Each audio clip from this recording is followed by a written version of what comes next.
Space Action Podcast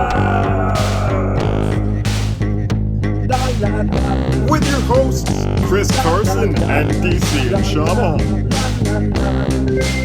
Welcome to Space Action Podcast, a division of Space Action Heroes, a webcomic you can find at spaceactionheroes.com. I'm Deniso and Shama. I am Chris Carson. And this is part 2 of 2. Part 2. Of our 1994 retrospective look back. A year so thick, it made us sick. I don't fucking know. I should have thought of something between the break. This is like the podcast equivalent of Hot Shots Part 2. Yes. Yeah. It's the sequel. Actually, 94 was like the year of like when sequels started to... Really boom? Really started to come to fruition, man. You can thank, I guess ultimately you can thank 1930 serials for sequels, but I think Star Wars was really... Oh, that's true. Really brought it back. They definitely galvanized the whole trilogy thing. Yeah, the concept of a trilogy. Because even though so many movies have 4 acts, but fuck that. Trilogies are the way to go. Anyways, 1994, we had so much to talk about that we split this up into 2. And I'm going to fire right out of the gate and say Alec Baldwin's The Shadow. I have not... You know, I was looking at that came up whenever I was going through the movies. I have not seen that. You got to give me... What's your fucking rundown of The Shadow? It's a horrible, horrible movie. But it does do my thing of I think it's so bad it's really enjoyable for the sheer misfire of it, because they took this shit seriously. Like they were thinking they were going to be the next Batman. And it was so weird that when Batman came out in 89, all these studios, instead of finding contemporary comic book properties, they just dug out all the old shit from like the 1920s and 30s. Like there was Dick Tracy, there was The Shadow. Yeah, that's right. There was The Phantom, Billy Zane's The Phantom. The Phantom, you're right. I don't know why they were like, modern comics, nah, we're gonna go back to the 20s. Once again, where were these fucking like senior citizens being like, bring back what I like? Bring back The Phantom. Billy Zane's so dreamy. But The Shadow was a comic serial, I think later, but it originally started as a radio show, serialized radio show, which I actually, now that we're all on iTunes and everything, I was going through iTunes things to subscribe to for us, for Space Action Heroes, and I found someone who has all the old The Shadows. Oh, crazy. I was amazing listening to some of them. But basically the idea is that it's Batman. It's Bruce Wayne. I think Batman's a little bit stolen from The Shadow because The Shadow does predate Batman. Is that why his idol's the Grey Ghost? Maybe. Who looks suspiciously like The Shadow? It's like a Cranston. His name's like Cranston Thwelp or something ridiculous like that. Lamont Cranston. And he's just a rich playboy who goes to Asia, much like Batman Begins. But then he ends up becoming like a villain. He's a bad guy, but then a mystic monk or something. It's all very bizarre. Okay. A mystic monk like saves him and redeems him from the evil path that he was on and trains him as his own apprentice and sends him back to his city to be an avenger for good in the night. And he is basically Batman. He wears like he puts like on a, for some bizarre reason, because the illustration of The Shadow had a big nose. So in the movie now, it's like this mythical thing that he puts on his mask and his face changes. And so Alec Baldwin... Fucking what? Yeah, he has like these like Alec Baldwin with these prosthetics on to make his face look all bulky like he's a Dick Tracy villain. And it's so bizarre, and he fights like Genghis Khan. Oh my god, this makeup is unbearable. It's really awkward, and he fights Genghis or Genghis, however you want to pronounce it, Khan, who's been like... It's either his descendant or he's actually been in suspended animation for several hundred years. Oh, he's like, what's his face? Fucker in Hellboy 1. He gets reincarnated. Right, kinda. Oh, I can't remember his name. I don't know. I gotta rewatch the Hellboys again too, because my most recent memory is the goddamn new Hellboy, and it is embarrassing. Let's not invoke its name. But I just want to say you haven't seen it, so I'm gonna breeze past it pretty quickly. But if you've never seen Alec Baldwin's The Shadow, go out and watch it. Ian Holm's in it, or not Ian Holm. Ian McKellen is in it. Frank Welker. It is Tim Curry. And the cast is pretty nuts. What's his name? The dad from Everybody Loves Raymond. He's his like cabbie because he drives around. He's his Alfred, but it's just Batman. You could see that a lot of elements of The Shadow were stolen for Batman, like 5 years later when Batman came out. But it's so amazingly bad. There's a anthropomorphic dagger that screams and bites people, and that's worth the price of admission alone.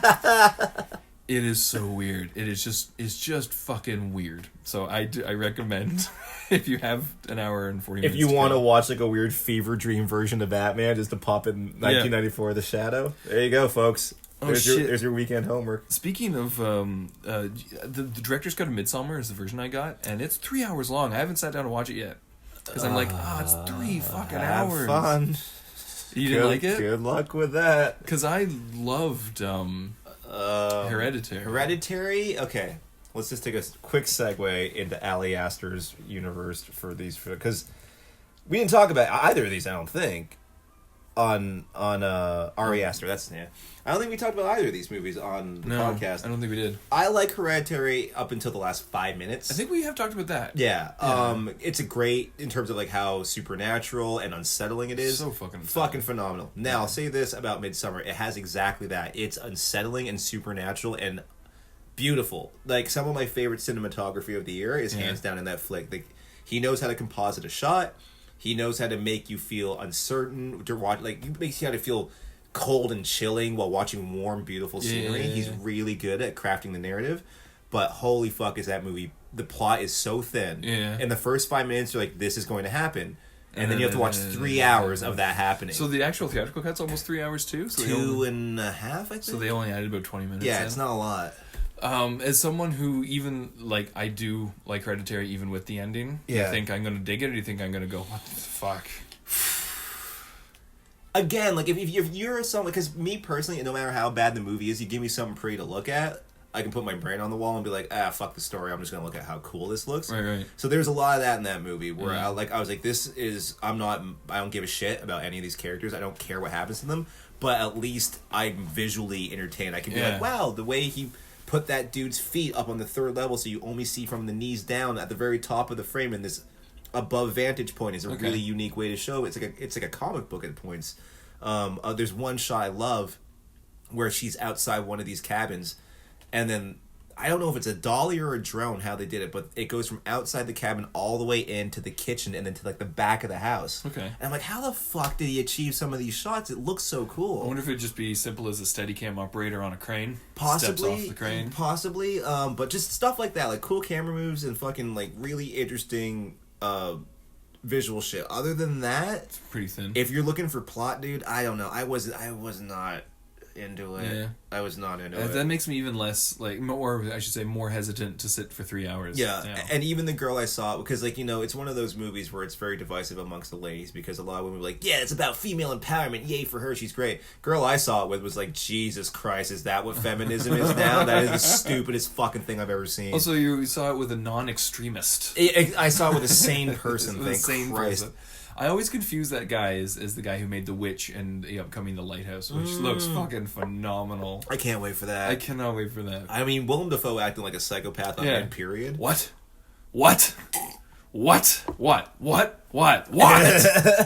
Anyways, back to 1994. Time machine. Bloop, back in time.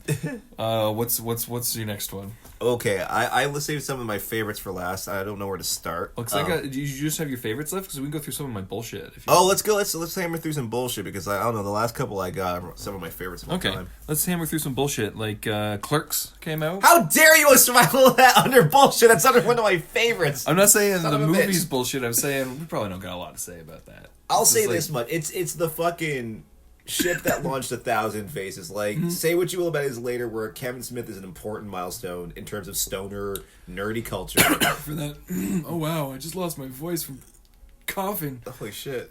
Oh, I'm gonna sound super sexy for the rest of the podcast. You're all smoky. Can I do it too? Yeah. Alright. Let's just do the rest as Keanu Reeves. Hey. No, Clerks is fantastic, but I figured we would have just whipped through it pretty quickly. Yeah, I mean, listen, like, it's shot like a student film. It sounds like a student film. He does not know a lot about the camera. Yeah, no. And even he said that. Like, he's like, move the fucking camera. Like, I remember when I met him at the Bloor Cinema a couple years ago. It was pretty sweet. He did a Q&A at Roy Thompson Hall 2 nights.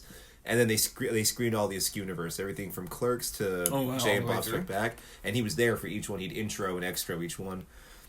And even he was just like, listen, rewatching that movie, like, there's one line where Caitlin's like, I'm offering you my body and you're offering me semantics. And I'm like, Jesus Christ, lady, put down the thesaurus. Who the hell wrote this shit? Oh, right, it's me. That reminds me, because remember on his old podcast, with Smodcast, when he used to do it with Mosier?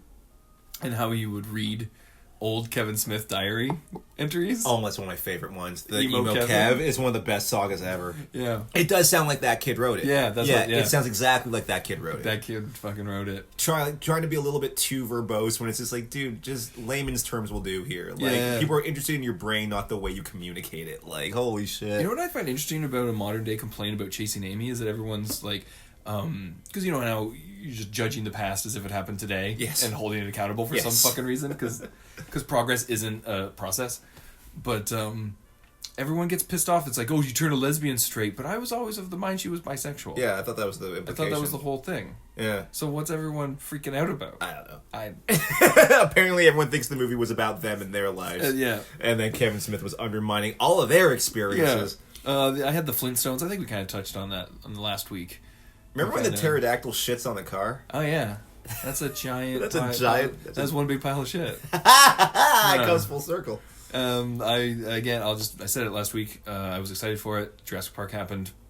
Kind of undermined the Flintstones. Yeah, because all the dinosaurs in that one... I mean, they're puppets, but they don't look like dinosaurs. They're very cartoony. They're very cartoony. I guess is the point. It's awesome casting, though. Yeah. Fucking John Goodman and... Dude, I think that's the last time Rick Moranis was, like, on the poster for anything. Yeah, that might be the last time we just saw him. retired, hasn't he? Yeah, there's rumors he'll be back for Ghostbusters. I was about to say. The one that's coming out. Do you think he's coming back for Ghostbusters? Well, they've got... most of them. Ernie Hudson. I think they have everybody except Bill Murray. Except Bill. Well, no, Bill Murray, Andy Potts, Sigourney Weaver. I don't think says anything, and Rick Moranis. And then obviously not Egon. Yeah, but it looks like it's his family, which could be kind of cool. Like, because I know it's they could get his kid. Isn't his kid an actor? I don't know, but I can guarantee you one thing right now, and mark my words on it: this movie's gonna suck. Ghostbusters was lightning in a bottle. Yeah, 100% is. And even the sequel is. The sequel sucks. The all-lady revival sucks, and then this small town with Egon's granddaughter version is gonna suck. It's gonna suck. Yeah, guys. There's not a lot of ways out of this. There's not a lot of escape routes. I want to quickly to the video game. Anyone who was gaming back then had a Sega Genesis would have played Echo the Dolphin. Echo the Dolphin was that? Echo the Dolphin was bizarre because it became like meditation for me because I sucked at playing it. It was really fucking hard to play, and it was like a side scroller where you're a dolphin and you have the power of like you can go and aliens come down steal all your dolphin friends. So you're swimming around. Who the fuck came up with this Probably game? The same guy. He was doing acid with the guy who came up with Elf. This is bizarre. It's so bizarre. It looks like the underwater's set a level from Donkey Kong. Yeah, it's essentially but it's really difficult because you have to boop bop things with your little dolphin nose. It is the fucking underwater level from Donkey Kong. And I don't know which came out first though. Did Donkey Kong come out in 94? Let's find out. You keep ramping, I'm gonna find out. But and you had to shoot your radar to knock things out of the way. It was the most difficult fucking game I'd ever played as a kid. So, but the very first level, until you jump high enough into the sky to trigger the actual beginning of the game when the aliens come down and steal all your dolphin friends, you're just in this big sandbox ocean area just dicking around with your dolphin family. And I would find I sucked so hard at the game, but I loved like the meditative quality of just dicking around with your dolphin family. So I could sit for an hour and just dick around in that opening scenario, and then finally I'd accidentally jump too high and the game would start. I'm like, damn it! And I'd have to restart I see what you're saying. Okay, right. So like, there's no time limit. You can just there's no time limit. You can just fuck around until you jump high enough, and gotcha. That triggers the game. So Echo came out in 92, dude. Donkey Kong 94. Wait, so Donkey Kong stole from Echo, but so Echo the Dolphin wasn't 94? According to this, it was published by Sega in 92. I'm trying to see if there's another version that came out. Because there was Echo the Dolphin 2. Maybe that came out in 94. Released Genesis 92, Sega CD 93, and Windows 96, sir. So, can you check Echo the Dolphin 2? Echo the Dolphin 2. Because I am putting a lot of faith into this 13 fucking minute YouTube video where it had 3-second clips from everything that happened in 94. That would be The Tides of Time, which came out in 1994. That's it. So it was the sequel that came out, The Tides of Time. Way to fucking go! You ruined the whole 94 podcast. The whole thing is falling apart. Damn it! But that one was even worse because it didn't have the Zen like intro level. Oh, it was straight into fucking straight into the game, and I sucked at it. Do you want to do one of your big ones? What kind of Greenpeace? Can I just say what kind of Greenpeace psycho hippie was trying to fucking Do Echo the Dolphin? That's kind of weird. I think objectively it could be like I look at it how it could be fun the way an open world Jurassic Park game could be fun if you could be the dinosaurs as well as people. Like the Lost World one. Or I guess I was thinking modern, but yeah, the side scroller where you go person, dinosaur, dinosaur, dinosaur, person, dinosaur, person. Dinosaur. Okay. But like that I think is more. I think Echo the Dolphin. I think what I'm trying to say is doesn't work as a side scroller. That makes sense. I think if you had a big open world sandbox ocean game where you got to fuck around as a dolphin, that could be, in theory, a lot of fun. The same way it'd be fun to fuck around as a T-Rex on an island, right? That would be kind of cool. But side scroller, it was next to impossible. It was really stupid. Fair enough. It's really stupid. All right, well, my big ones. Let's do one of your big ones because I just got piddly shit pretty much until I start ranting about Star Trek. All right, I mean, one's really Interview with the Vampire. I had that on my list too.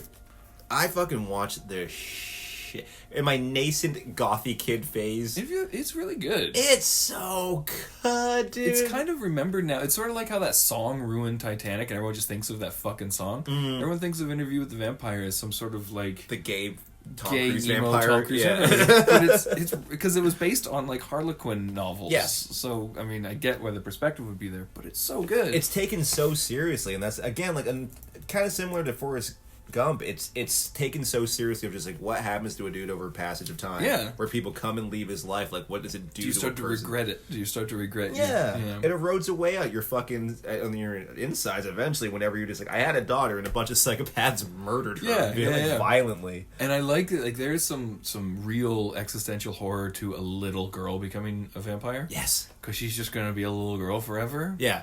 Yeah. It's so fucked up. And also just like she has the mentality of a little girl, so she sees nothing wrong with just like biting the neck of the girl who's fitting her for a dress. Like, Jesus Christ, dude. Yeah.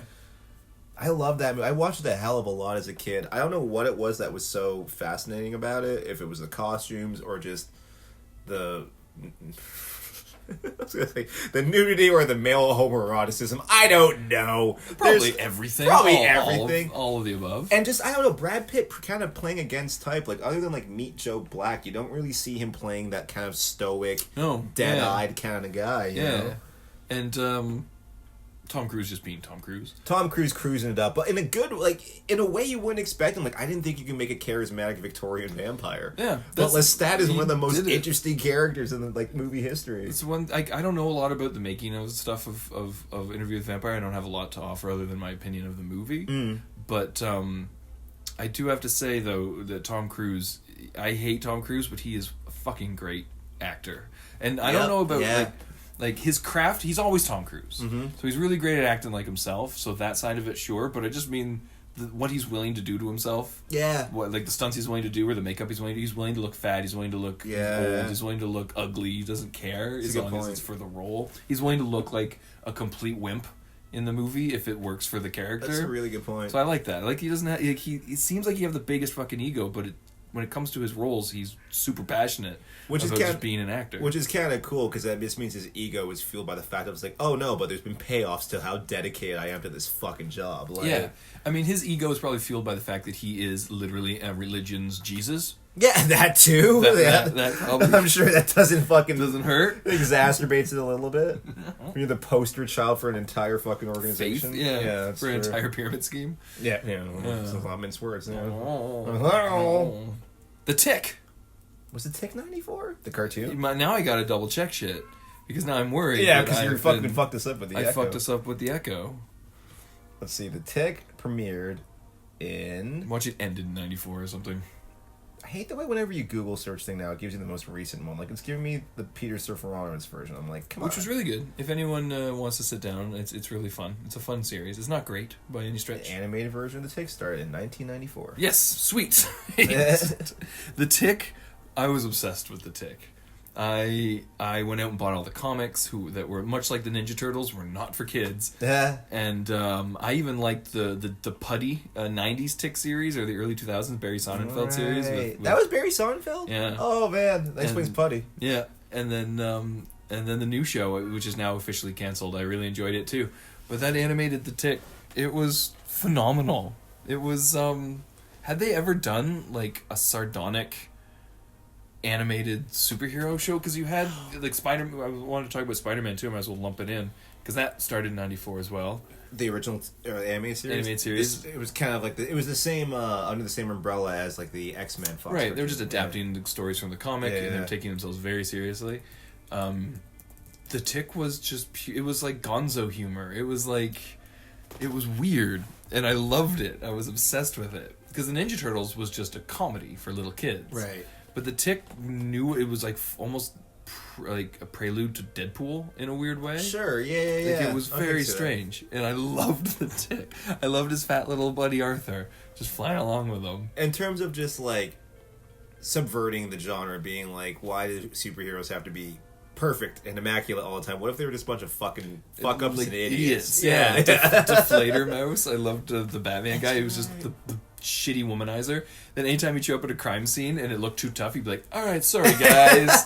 Don't mean to interrupt. Gonna head out. It was like the boys for kids. He had a supervillain named Chairface, for Christ's Chairface sake. Chippendale. Yeah. Who carved a C and a half an H into the moon, and for the rest of the series it was in it? you Oh, would that's see it on the moon. Genius. Yeah. Was that on Fox? Yeah. It was one of the They Fox were fucking animated. crushing it, man. That Spider-Man cartoon, that was the one where they first introduced Venom, like Yep. in the first live action. Well, not live action, but Well, but not in comics. non-comic version. Like, that was huge. They stole Daredevil's Kingpin and made Yes, him the they main villain. did. Oh, and he was great in that. Yeah. One of the series arcs that I remembered, it's still burned in my brain, I would love to rewatch it, was that Dr. Connors, the lizard, wanted to unlizard himself, and the only person who was smart enough to help him out with fucking turning himself back into a human was Dr. Hank McCoy. So yeah, the X-Men crossover. he kidnaps Beast, and Yep. so while Spidey's tracking down the lizard, he runs into Wolverine. Yeah. And so for like 3 episodes, it was just Wolverine and Spidey hanging out. He met and everybody. They did a supercut once. did they? Yeah. There's a supercut of it. Because like he met like Black Panther, Captain America. Oh, Black Panther, what? And with the cape, I think he still had the cape too at that point. Yeah, I love that cape. I hope they bring that cape back. I wouldn't mind seeing the cape Yeah. again. But my favorite was at the end of that run, they're confronting, like, I think it's a giant lizard. He takes the potion, but instead of fucking turning Okay. into a human, it makes him like a super lizard. Fucking X-Jet shows up. They cue up the X-Men theme song, and they all jumped out. And I was like, dude, I didn't know you could do that with a cartoon Yeah, as a right? kid. Your That head was exploded. the first interconnected universe. Yes, Was really they were the Fox doing, cartoons. That was like the DNA of the MCU of just Yeah. being like, they're friends and they're all hanging out. Yeah. Like, Daredevil showed up at one point. Even Stan Lee shows up in the final episode. and the final, that's one of my favorite ones. Where The multiverse. It's so cute. Yeah, they were introducing the multiverse too back in the 90s. That's right. Which now seems it's going to get pretty predominant in the MCU. In the MC, I mean, Sony's already on it, so I imagine the MCU's just like, listen, like we got this cash cow ready to go. I thought it was a smart move. I think. I if anyone from Marvel or Disney listens, can you please do this? Because in case anyone doesn't know, Spider-Man's back for 2 more movies. Oh yeah, we have not talked about that. No, yeah, Spidey but it's came just back. it's 2 movies. It's 1 appearance in the MCU and 1 standalone movie that Feige will produce, and then that's it. That's the only contract. Yeah, so they just extended it because they realized that they couldn't use any of the characters or settings. Like MJ would have been gone, Ned would have been gone if they'd gone out. So they would have had to reboot it. Can you imagine sitting there in that first writers' meeting after they're like, And they've already rebooted 3 times in the Yeah. past 10 years. Yeah. So they understood they needed to phase him out. and everyone's at that table like, if you so much as utter the fucking words Uncle Ben, I will stab you with a pen. Like, Wouldn't it be great though? Wouldn't it be amazing if much like how Sam Raimi's Spider-Man 3 has a definitive ending to the threads from the first 2 films, but still leaves it open to continue. Sure. If they made a third Spider-Man movie, Spider-Man Far From fucking Going Away or whatever home. Far From Homecoming. However they can, Far From Homecoming. And they do the same thematic wrap-up, so it feels like the end of a trilogy. And then in the standalone movie, the Marvel movie, put him in like a Captain Marvel or something, and have him actually be like Iron Man in Civil War, a main player in the plot of the film, and end with him saving everybody by going through a portal That would be the West to way. another dimension. So then the next Sony movie can be him in this new Sony world, That'd be perfect. same Spider-Man, and then the MCU can acknowledge him and be like, well, we lost him. but he's still alive. Yeah, oh, that'd be perfect. Wouldn't that be perfect? And then the smart way they could do it is that in that last movie, maybe Tom Holland, Spidey's trading another kid named Miles Morales. Stick him in the MCU. And then just like, we'll keep... And Sony owns Miles Morales. Do they? Yeah. Well, into the Spider-Verse. Oh, because I just figured the way Donald Glover's clearly the Prowler in Homecoming, but that's still under the umbrella of Sony. Ah, I see. They own everything to do with Spider-Man. That's the sad part. That's why Marvel mandated, back when the MCU was starting to take off, they said, we're not going to introduce new characters in any Spider-Man comics from now on. Because their deal was they get Spider-Man and any characters introduced under his umbrella. Okay. In perpetuity, as long as they keep producing a movie every 2 years. Jesus, man. Yeah. What a solid... Like, what was Marvel thinking? That's like your main player. I don't know. Why They're would going you... bankrupt, but why would you... Oh my god. They got everyone back back now. Flagship character. Yeah, they got Star Trek has everyone back now except Captain Picard.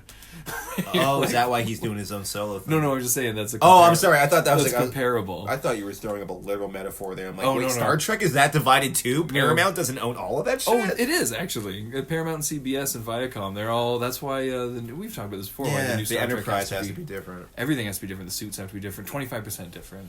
That's why, yeah. We'll get into Star Trek because it's also Generations and Star Trek Voyager came out in 94. Being like fucking like 20%. No, it's not good enough, man. Not good enough. You guys gotta change the Starfleet outfit a little bit more. But apparently, a new negotiations happened between like Viacom. The Viacom split is what did all this because CBS and Paramount were on two sides of a company split. Okay.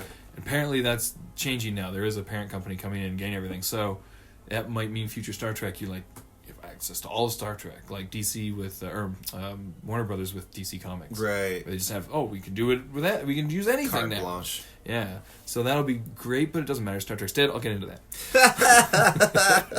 Because that's pretty much... I got, like, Star Trek, and then Honey, I Blew Up the Kid, Space Ghost, and Natural Born Killers. Way to tease it, man. Yeah, I'm throwing it all out there.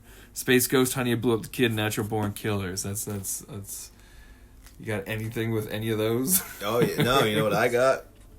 Little Rascals. Oh, fuck, Little Rascals came out. Little Rascals, baby, 1994. I got a pickle, bitch. Like, I don't care what you say. That movie's fucking rewatchable as shit. I have no memory of it. It's so entertaining. I just remember at one point Alfalfa's thing pops up, I think. His little hair goes boing. Yes, it does. When he's horny. Yes, that's correct. Yeah. There is a boner joke in that movie. All I remember. Yeah. Kind of weird that there was a bunch of kids on that set and they're like, you know what would be appropriate right now? A boner joke. That's another weird 90s thing, though. It's like, we're going back to these ancient properties and making movies of them in the 90s. Yeah. Why did they keep doing that? Because I'm trying to think, like, the timeline doesn't make much sense. If it was 94, kids in, like, adults in their 40s wouldn't have been like, oh, well, finally a Little Rascals movie. No, like that was from, like, the 20s and 30s. That's like old-ass studio executives being like, well, the kids like this Batman. Just imagine an executive, and he looks like the Skeksis from Dark Crystal. Basically. He's shitting his pants like, what'd he say? He wants you to remake The Phantom. You reach for his pen. Like, Jesus. Dust just comes out of his mouth. And then some four-armed freak in the parking lot disappears. And we gotta do Dark Crystal. I have a lot to say on Dark Crystal. Yeah, man, I gotta finish the series. It's just it's fucking dense. It is dense. I was not expecting it to be as thick as it is, but like, holy shit, yeah, there's a lot to get through. I want to talk about it because I don't know where I sit on it because I loved the design and the visual artistry of it. I hated how much CGI was used. There's so much, and I wasn't a huge fan of the super one-for-one story for modern times. Sure. The original movie is so fantastical. Right. I mean, it fucking ends with aliens. It ends with fucking aliens. Yes, it does. I forgot about that. So it's like the difference between Star Wars and Star Trek. Star Wars could be applied to any social situation. Republicans and Democrats both think the other side is the Empire. Right. You know what I mean? And the original Dark Crystal was so universal, and this show is very much contemporary. They delineate in terms of like, well, I mean, the Skeksis in the original ones they're just evil, destroying the environment, basically. Right. And then, like, the Gelflings are fucking... They're just two of the them. last hope. The last hope. And the Mystics are fucking the Native Americans. Pretty much driven out of their land and forced to, like... Even though, I don't know if that completely works, because the Mystics and the Skeksis were one creature. So that's like saying Native Americans and Europeans were one. It's not that literal. I mean, we are talking about the land of Thra, this other magical planet that's in God knows where. Thra with sexy little gelflings. Okay, I hate to admit it. I know. Yeah, I know. What happened there? Why'd you tell the people at home? I didn't want to. It's so embarrassing. I was watching The Dark Crystal the other day, and I can't remember what scene it was. It was something to do with Deet, and I got a little aroused. She's got the fucking like those black eyes and she's underground. Yeah, she's the underground girl thing. Like she's kind of badass but cutesy. I got a thing for just badass cutesy chicks, and I'm just like, oh no. And as soon as I heard this, I immediately sent you a picture of a cosplayer as Deep naked. Okay, my phone doesn't get no. downloads, so that's what that was. That's what that was. Yeah, for some reason my phone, it'll be like downloading and then nothing will show up, so... Oh, that's too bad. I should have Facebooked it. Well, I mean... I'm sure you would have found it. There's always time. Yeah. Speaking of Gelfling nudity, you want to know what's fucked up? You know that in the original movie, when he's playing his flute naked at the beginning for some bizarre reason, when we introduced to Jen, he has a dick. You just never see it on camera, but in behind-the-scenes photos, they gave him a little dick. Now, I noticed that a lot of sculptors do that. Two jump to mind immediately. The original Xenomorph has a dick. That you Does never he? really, yeah, totally has a dick. And the Fawn from Pan's Labyrinth totally has a dick, but you never see it. You never see it flop around. Is that just commitment on behalf of the puppetry, the puppet makers and the artists? I get it for Alien because it would make sense since they literally adapted a penis head monster. Yeah, it's phallic as fuck. To give him a dick. You know, it's fucking tendrils and the goo is nothing but condoms and fucking lube. Right. Like, it's not, it's super not subtle. I don't get the Pan's Labyrinth one, though, why he would have a dick. That's just weird. That's Right. just like, put a dick on him, man. It's like your Guillermo. This is my Guillermo del Toro. Why is he a fucking dick on this thing, man? It's not bad.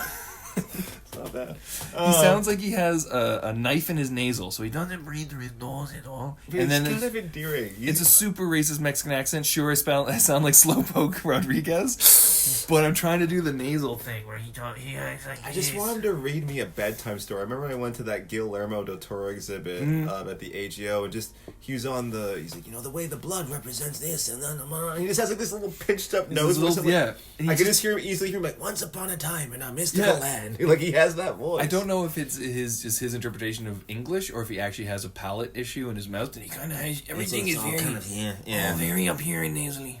Yeah. He rocks. He still fucking rocks. We're gonna get so many outraged people. We're making all sorts of friends. All sorts of friends today.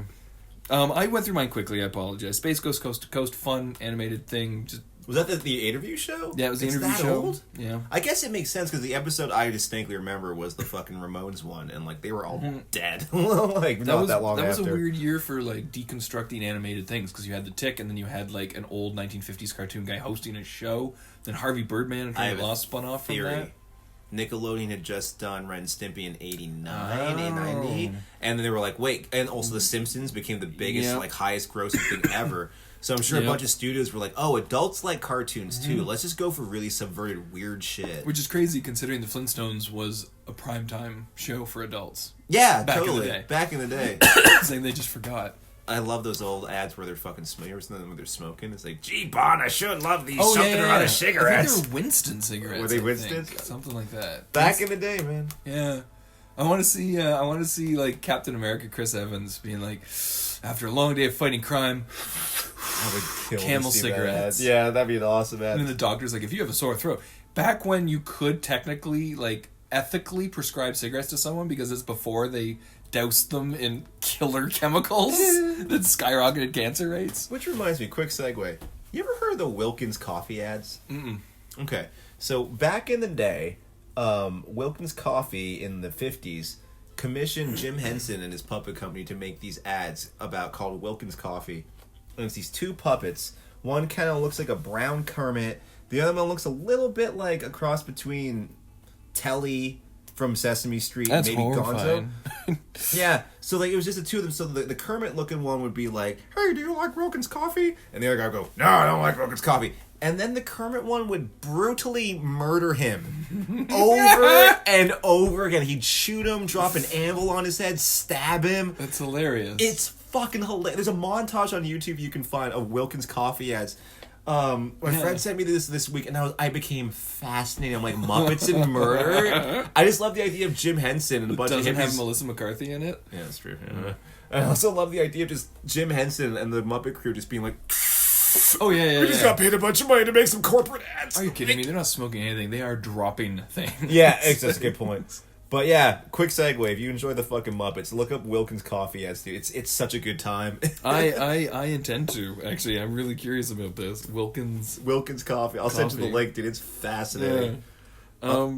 I got, okay, 94. Actually, can we quickly just do Honey, I Blew Up the Kid, because that's my last one. What year was Honey, I Shrunk the Kids? I was just thinking about that. I think that was 90 or 91. That's one of the most creative, fucking, visually crafted movies I've ever seen.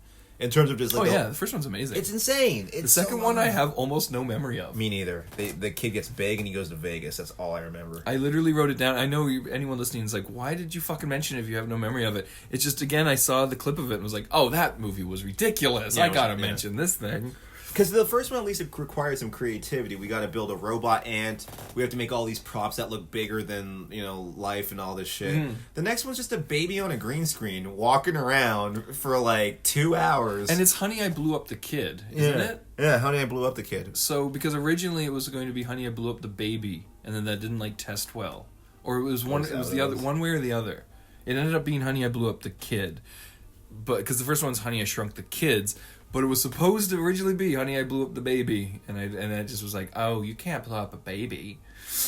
You can't put baby in there. You can blow up kids, you but can not blow babies. babies. That's something completely different. That's weird. That's just wrong. I think that's all the time that needs to be given. Oh, here's your fucking problem.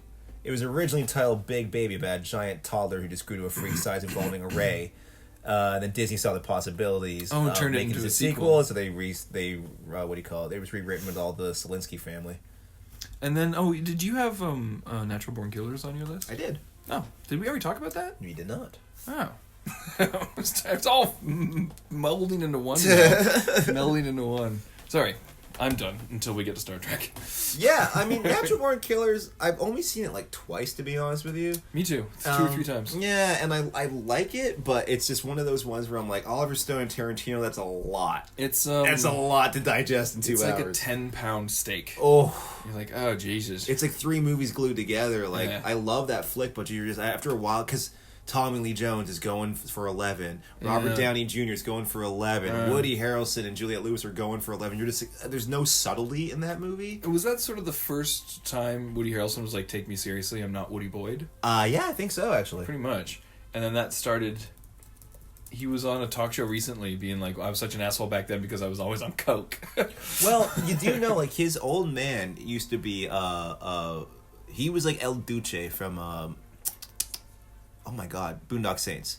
Okay. Woody Harrelson's dad was the mob guy you called in to whack mob guys. Oh, really? Yeah, he was hard. So his dad was technically a serial killer. Oh, Jesus Christ. Yeah, he made this movie as a coping mechanism because he was I always tried to be funny and lighthearted because I know that's in my DNA somewhere. Right. So this was kind of his way of therapizing before that. he could fix it with just a lot of weed.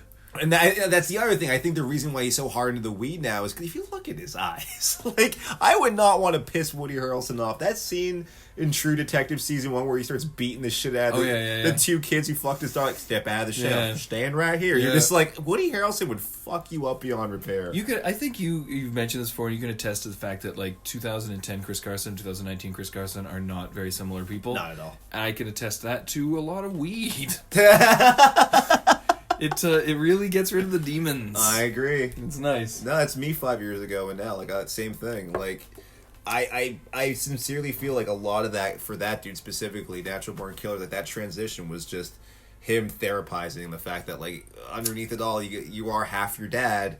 Yeah. Your dad's profession was killing fucking people. Yeah. You gotta fucking wrestle with that. Wrestle with it. Yeah.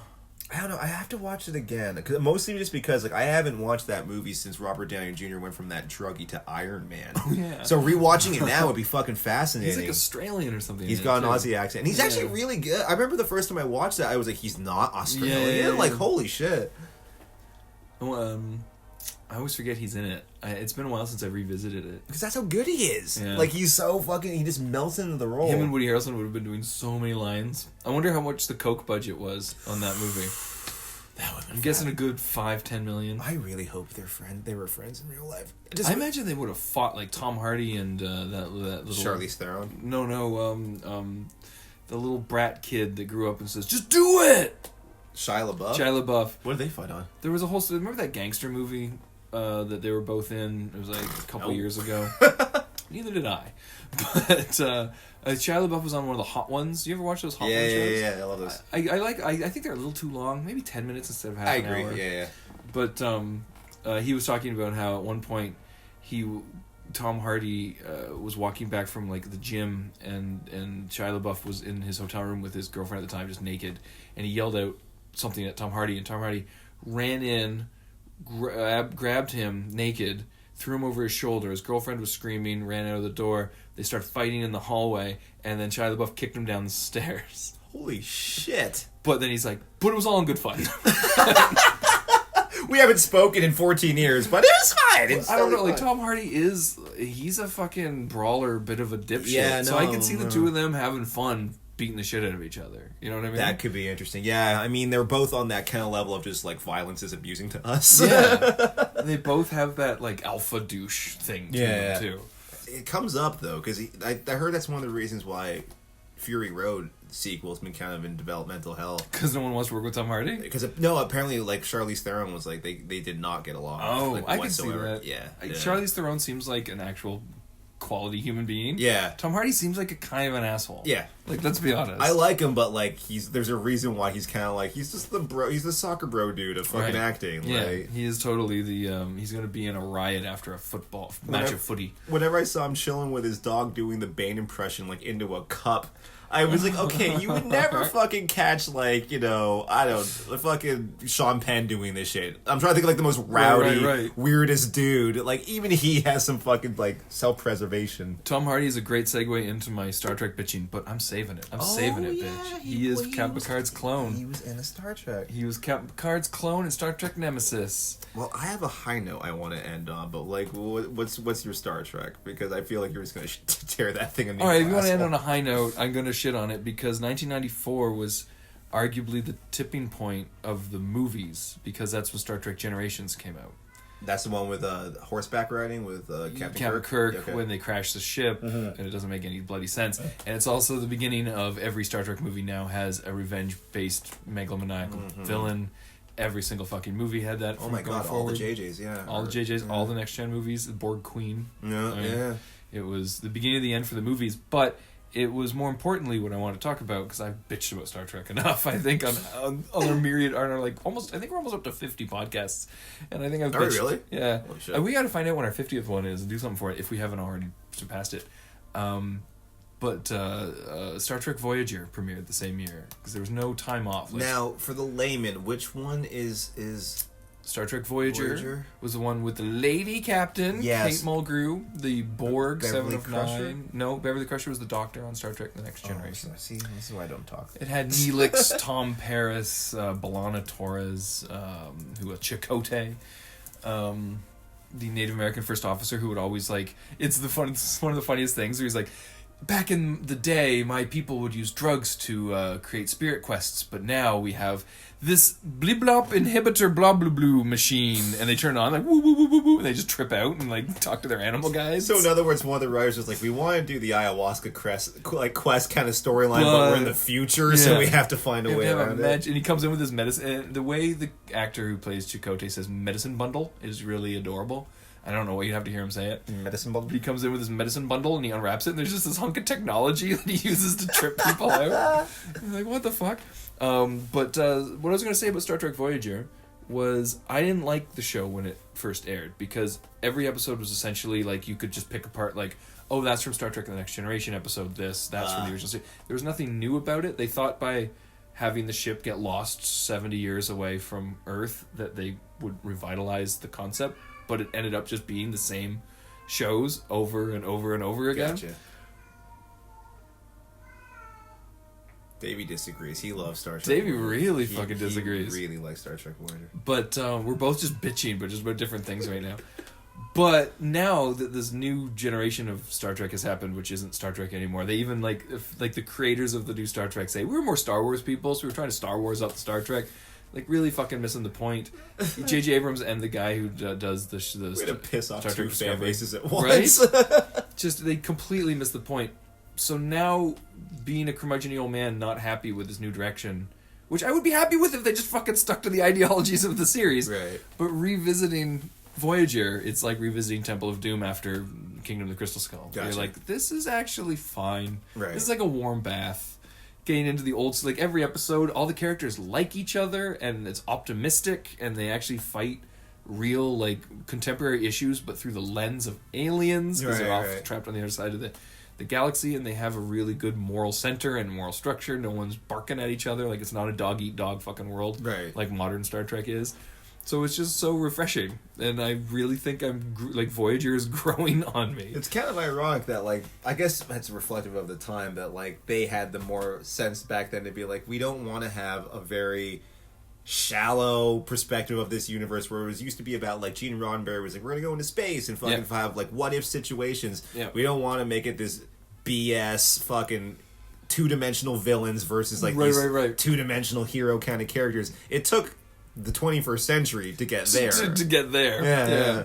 But I like that it's all the studio system is always fucked over Star Trek, because the original pilot for Star Trek before Kirk, when it was Captain Pike, is the most cerebral, weird, slow-moving exploration of, like, humanity's psyche in space, dealing with things beyond our comprehension. And the studio went, fuck you, wagon train to the stars. We need action. We need William Shatner to rip his shirt off. And we need dames. Mm-hmm. And so every time they do this, like, I hate this fucking, this modern viewpoint of Star Trek is a dystopia. Of how it's like everyone's... I guess it is, yeah. But nowadays. Now that's the conversation about it. But it's like, that's never... all these clips you use were studio notes, first of all, not the original idea from the original series. Right. And secondly, I like it's just I think our future's looking so dark. When we see an optimistic future, we assume it has to be through control. Right. Like lobotomizing people or forcing people to train their brains to not think. And the lesson being that no one would fucking be a good person of their own volition. Right. And it's like, that's not the whole point is, why don't we throw our poop at each other when we argue anymore like we did 6 million years ago? It's because we have impulse control. And Star Trek's always just been about the fact that we still have these feelings, but we just evolved to control them better. Right. We're more spiritually enlightened people.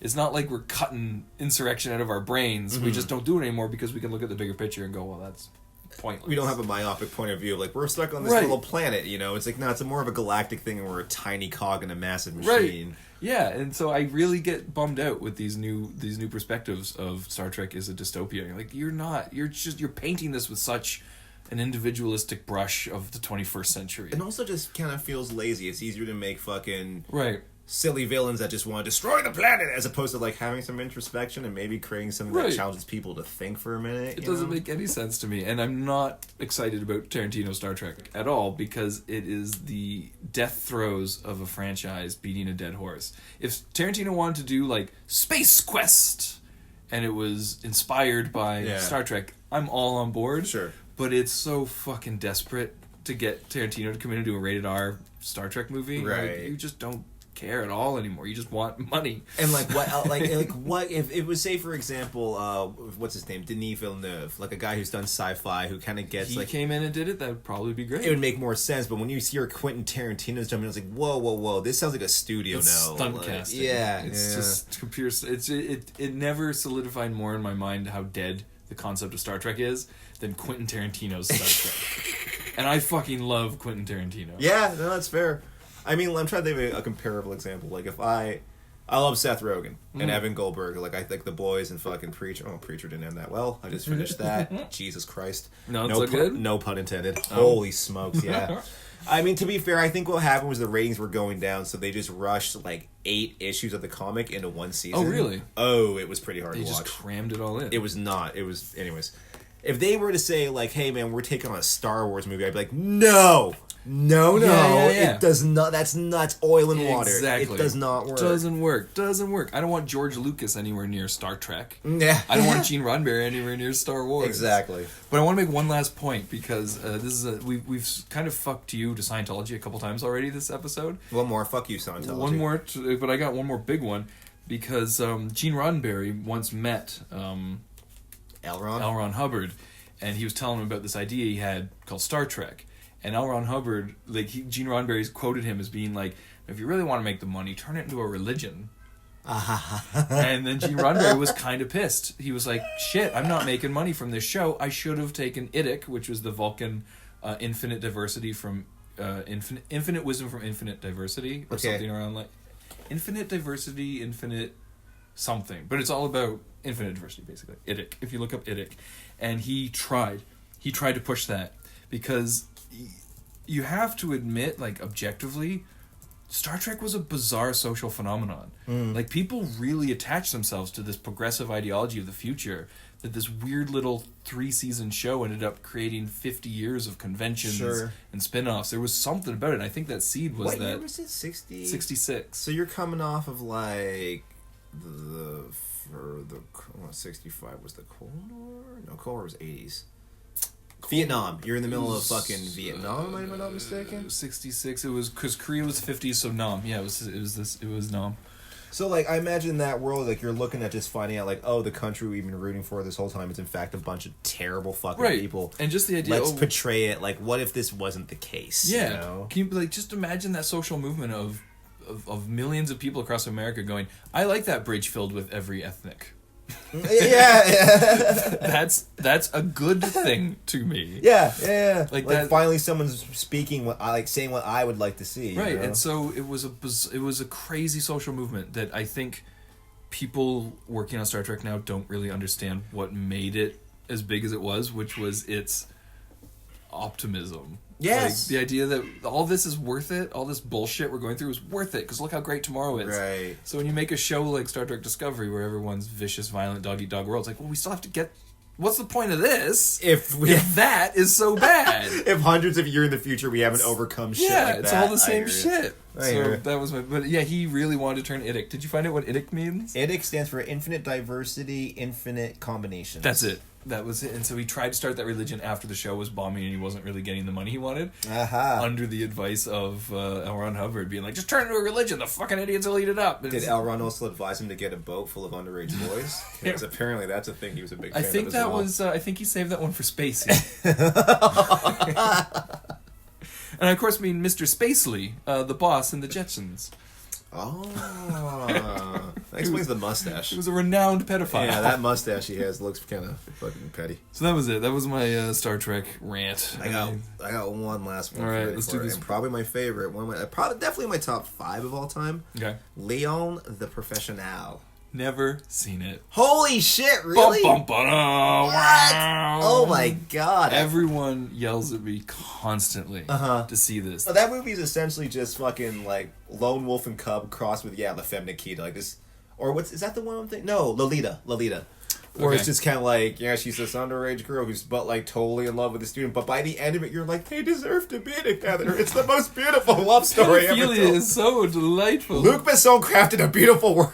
I wonder if Luc Besson's gonna get Me Too'd. We have to look at these people's work. It's true. Yeah. It's true. But I don't know. There is a simple innocence to that movie. Like, it's the whole time, like, you shouldn't be rooting for this fucking couple to get together.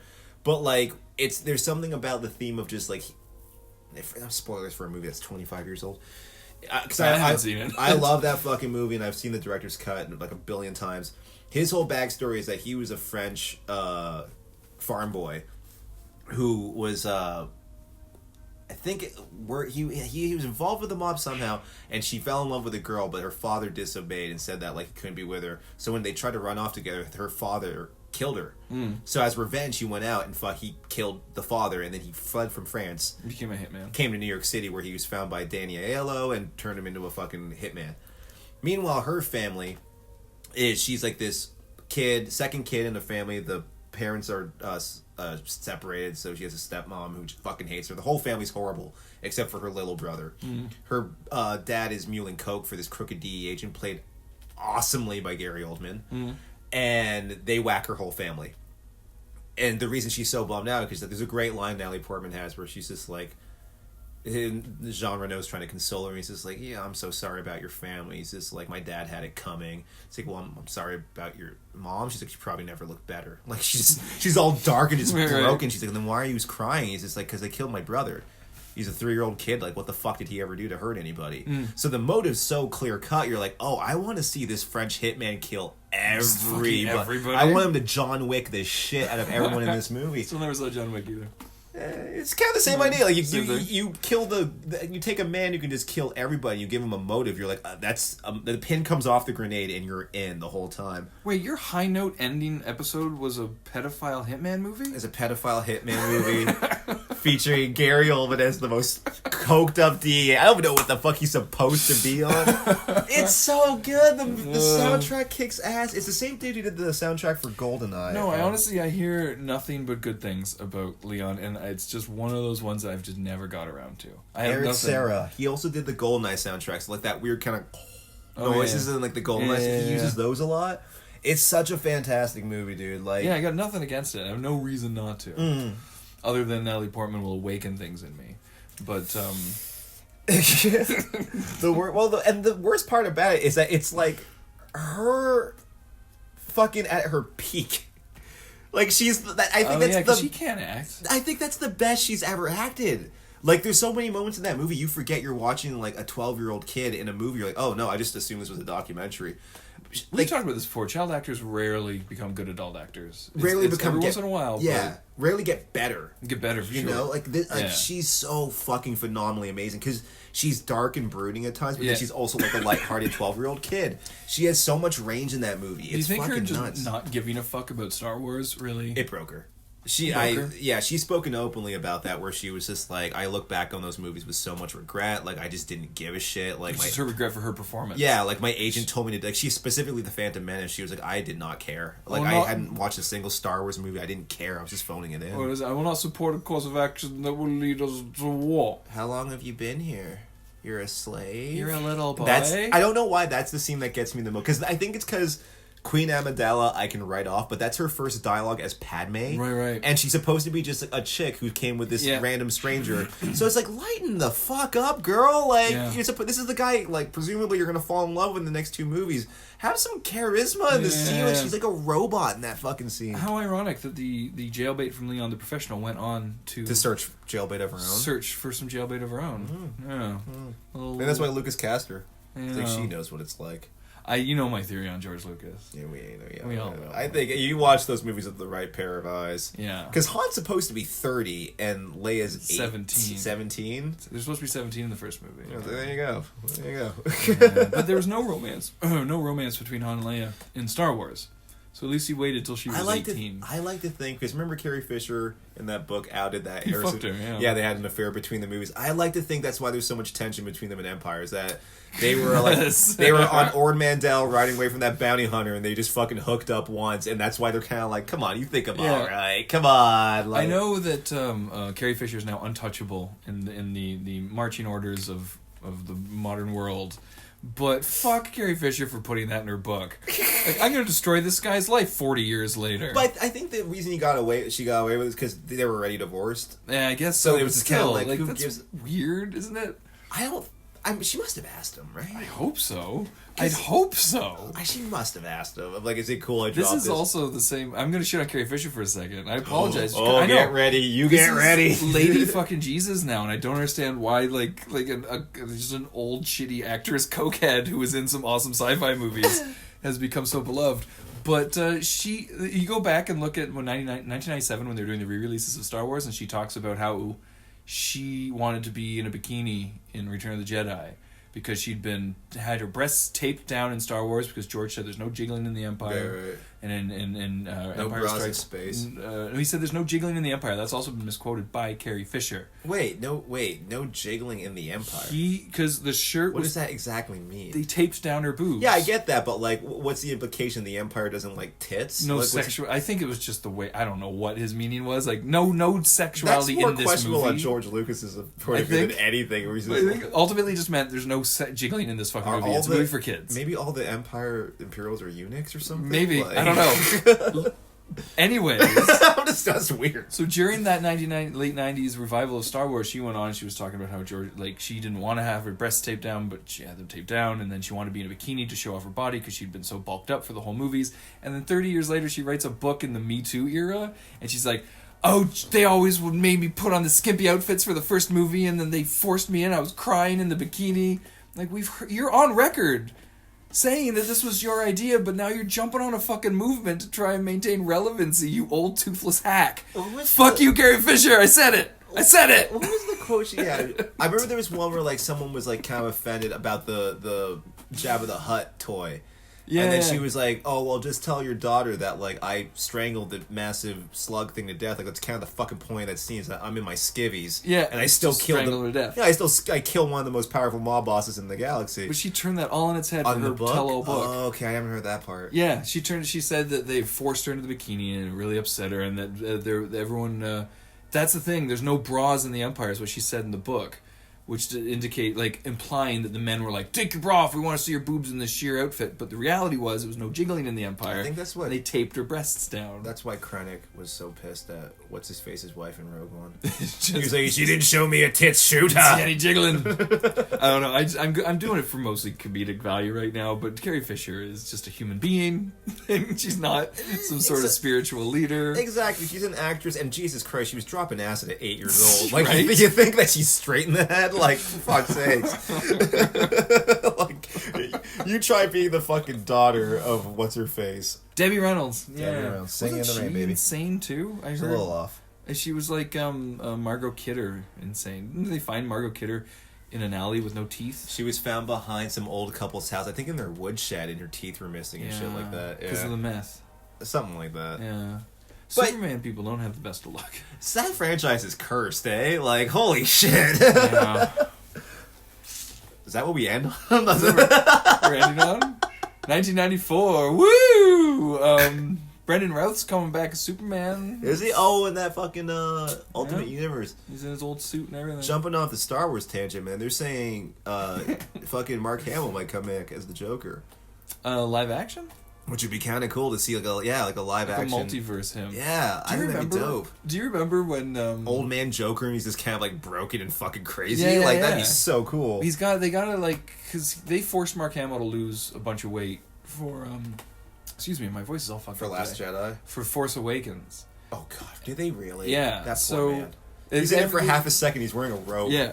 But the whole, again, I'm harping on things that are gonna get us in trouble, because everyone was like, how dare they make Carrie Fisher lose weight, and like they made Mark Hamill lose twice the amount of fucking weight Right. to be in that movie. And so when the movie was coming out, he actually did a bit where he was in a stormtrooper outfit going Yeah. around. He was tiny. He Yeah. was like 1970s I Luke, remember tiny. watching that. Yeah. And he was so pissed off that he didn't even get a line in the movie. He was like, fuck you, and he just stopped the exercise, stopped the dieting, and that's why he's kind of chunky in Last Jedi. It's fucking funny. Yeah. I can't blame him, dude. I'd be like, dude, I'm fucking in my 60s. Right. Like, fuck. You're gonna make me do all this work. Yeah. And then I show up for one scene. I showed up for one scene. You didn't give me any dialogue, and I was wearing clothing so bulky you couldn't even tell Yeah. what gender I am. Like, And now fuck I gotta off. wait a year, another year until we start filming the next one. You And want me then to maintain this He shit? starts reading the script, and it's like, Luke fucking does what? Like, no, I'm out. I suck titty milk out of what? No. Why is it so scummy? Why does it have the consistency of like egg whites or cum or something? It's so gross. It's alien titty milk. Alien titty milk. I've never drank milk directly from I honestly a thought tea. you were like, I never drank alien titty I've never milk. drank alien titty milk. I don't know if when you milk a cow it comes out the consistency of cum. I don't know, but it certainly does on Act 2 or whatever the fuck that planet was called. It could have come out with fucking like maggots in it, dude. Like it's alien titty milk. What do you want? And then just the look back is I have that's a funny little look back when the alien looks back at Rey. That's amusing. That look back to me just always says like, that's not my tit. Makes it pretty amusing. What did we miss, guys? Comment and let us know what we fucking missed in the 1994. I think the only thing I didn't do on my list was the Santa Claus and Speed, which I'm totally willing to let go. And yeah, I almost put the Santa Claus on my list. The only thing I didn't say was I think that's it. I think I said all of mine. I rambled through. Yeah, all right, there it is. Thanks so much, guys. Thanks for listening 2 weeks. Yeah, 2 worth weeks of- in a row of 1994 insanity. 1994 and more. And more. 1994 and more would probably be the name of the, Yeah, that's not name of bad, the right? podcast. I just came up with that. 1994 and more, part 1. Fucking poet, and I don't know. Sweet. All right, folks. Okay, so if the whole world isn't shot up after the Joker comes out, and if Birds of Prey: The Emancipation of Harley Quinn doesn't fuck up a whole generation of little girls, That's right. we'll be back. Thanks a with lot, DC something. movies. Yeah, thanks a lot, DC Fucking movies. Warner Brothers. Fuck.